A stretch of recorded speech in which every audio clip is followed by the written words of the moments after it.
Assalamualaikum warahmatullahi wabarakatuh. Nama saya Muhammad Noval Ziyadi. NIM saya J1B020059. Di sini saya akan menjelaskan peran-peran saya terhadap tugas saya. Saya akan menjelaskan peran saya ini secara singkat karena semua secara jelasnya ada di makalah saya. Jadi saya akan menjelaskan secara singkatnya. Yang pertama, pengertian dan fungsi pompa. Pengertian pompa, pompa adalah mesin mekanis yang digunakan untuk mengangkat atau memindahkan cairan dan udara dari satu tempat ke tempat lain.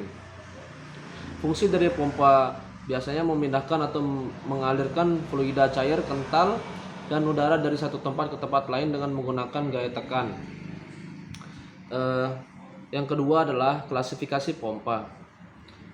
Klasifikasi pompa dibagi menjadi dua. Yang pertama pompa dinamis dan pompa perpindahan. Jadi pompa dinamis ini dibagi menjadi dua ya, pompa sentrifugal dan pompa khusus. Pompa sentrifugal dibagi lagi menjadi tiga. Yang pertama pompa aliran aksial, pompa aliran radial dan campuran. Yang ketiga pompa turbin atau regeneratif. Pompa khusus dibagi menjadi empat. Yang pertama pompa jet, pompa pengangkat udara buatan, yang ketiga pompa ram hidrolik, dan keempat pompa elektromagnetik. Yang kedua adalah pompa perpindahan. Pompa perpindahan dibagi menjadi dua. Yang pertama pompa bolak-balik. Pompa bolak-balik dibagi menjadi dua lagi. Yang pertama pompa piston ada dua. Pompa piston ada dua, yaitu pompa piston uap simplex dan duplex. Ada pompa tenaga dan atau daya. Yang kedua pompa diafragma. Yang kedua lagi pompa putar dibagi menjadi 8. Yang pertama pompa baling-baling, yang kedua pompa piston putar, yang ketiga pompa fleksibel, yang keempat pompa sekrup. Yang pompa sekrup dibagi menjadi dua, yaitu pompa 2 sekrup dan pompa 3 sekrup. Yang kelima pompa peristaltik. Yang keenam pompa roda gigi dibagi menjadi dua lagi. Pertama pompa roda gigi luar dan pompa roda gigi dalam.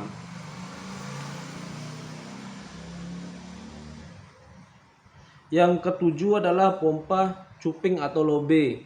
Yang kedelapan adalah pompa ram piston. Jadi yang ketiga yang sebelah sini adalah perawatan pompa.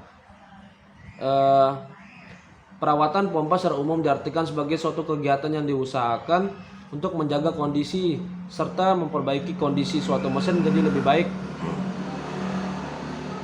Secara garis besar perawatan mesin dapat digolongkan menjadi tiga, yaitu peningkatan perawatan, perawatan preventif, dan ketiga perawatan korektif. Yang pertama perawatan pendahuluan. Pompa yang sudah lama tidak dihidupkan haruslah terlebih dahulu diperiksa sebelum dihidupkan kembali. Beberapa langkah dalam pemeriksaan pendahuluan pada sebuah pompa, yaitu yang pertama pembersihan tadah hisap dan pipa hisap. Yang kedua pemeriksaan kelistrikan. Yang ketiga pemeriksaan kelurusan. Yang keempat pemeriksaan minyak pelumas bantalan. Yang kelima pemeriksaan dengan memutar poros. Yang keenam pemeriksaan pipa alat pembantu. Yang ketujuh pemeriksaan katup sorong pada pipa isap. Yang kedelapan pancingan. Yang kesembilan pemanasan dan pendinginan awal. Yang kesepuluh pemeriksaan arah putaran. Yang kesebelas penanganan katup keluar pada waktu mulai. Yang ini ada tergantung pada beberapa jenis pompa berikut. Yang pertama pompa jenis sentrifugal tertutup penuh, pompa jenis aliran campur tertutup penuh, pompa jenis aliran aksial terbuka penuh, pompa jenis benam katup dibuka sedikit agar pompa dapat mengeluarkan udara yang terperangkap di dalam kolom. Yang kedua yaitu pemeriksaan kondisi operasi. Terdapat beberapa hal yang harus diperiksa serta cara-cara penilaian umum mengenai kondisi pompa pada saat dioperasikan atau dijalankan. Yang pertama pembacaan manometer dan amperemeter. Yang kedua, temperatur dan kebocoran pada kotak packing. Yang ketiga, pemeriksaan bantalan. Yang keempat, pemeriksaan getaran dan bunyi. Yang kelima, pemeriksaan cakram pengembang. Yang keenam, cara menangani instrumen alat ukur. Dan sedangkan yang ketiga, sekarang pengaman penghentian pompa. Dalam proses penghentian pompa secara manual perlu diperhatikan beberapa hal, yaitu pompa sentrifugal dapat dimatikan setelah katup keluar ditutup secara rapat. Yang kedua, dalam hal memancing pompa vakum, bukalah tutup pembocor udara setelah pompa dimatikan. Yang ketiga, jika pompa menggunakan air pendingin, tutuplah katup air pendingin setelah dimatikan. Yang keempat, fluida serapat pada kotak packing harus dibiarkan selama ada fluida dalam pompa. Yang kelima, jika mati lampu dan pompa berhenti beroperasi, tombol listrik harus dimatikan pada saat bersamaan. Katup keluar ditutup. Jadi sedangkan yang keempat, pengamanan pompa cadangan. Dalam pengamanan pompa cadangan ada hal yang harus diperhatikan, yaitu pompa cadangan harus dipersiapkan untuk dapat di start setiap saat minyak pelumas atau pendingin bantalan. Yang kedua, pompa cadangan harus dihidupkan secara rutin.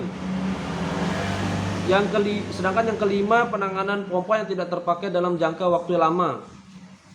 Dalam penanganan ini, pompa yang tidak digunakan dalam jangka waktu yang lama, terdapat beberapa hal yang harus diperhatikan, yaitu jika pompa jarang dihidupkan dalam waktu yang lama, maka fluida dalam pompa harus dibuang dan pompa dibersihkan.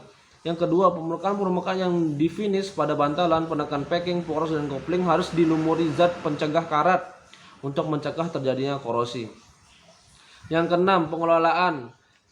Hal-hal yang perlu diperhatikan dalam pengelolaan yaitu kartu kendali. Terus yang kedua tuh butir dan jangka waktu pemeriksaan. Yang ketiga, log operasi. Yang keempat, penyediaan suku cadang. Sedangkan yang ketujuh adalah overhaul, pembongkaran dan perakitan kembali. Setiap pompa berbeda-beda tergantung kepada desain dan juga kegunaan pompa tersebut. Yang pertama, persiapan pembongkaran. Tutup katup sorong, keluarkan air dari pompa, lepaskan motor dengan terlebih dahulu, melepas pelindung kopling, lalu tarik mundur motor dan tinggalkan baut kopling di tempatnya.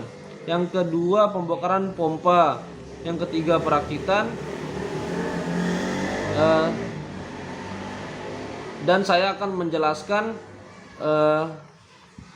bab yang ketujuh serta bab yang ketujuh, yaitu PAT, pump as turbine.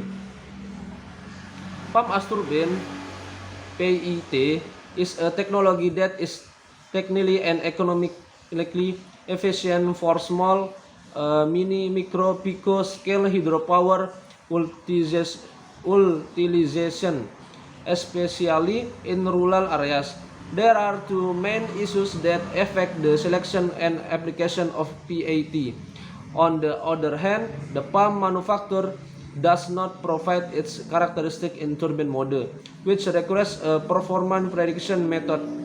On the other hand, PAT efficiency is always slightly lower at the pump efficiency, which requires further geometry optimization.